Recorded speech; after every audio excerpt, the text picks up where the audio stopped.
This is how to deploy an HTML website on Vercel. From your dashboard, go to Add New, select Project, then choose whether to deploy from your repository or from templates. We'll choose template, so we will browse all, then choose from these templates. So let's say HTML. We will choose this HTML starter. Click deploy.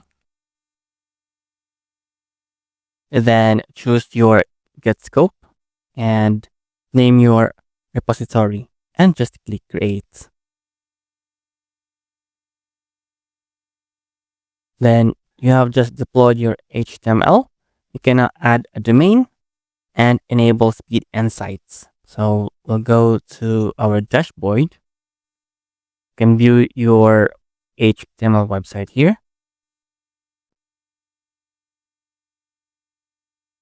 So this is your HTML website. This is static, and you can edit your files by going to repository.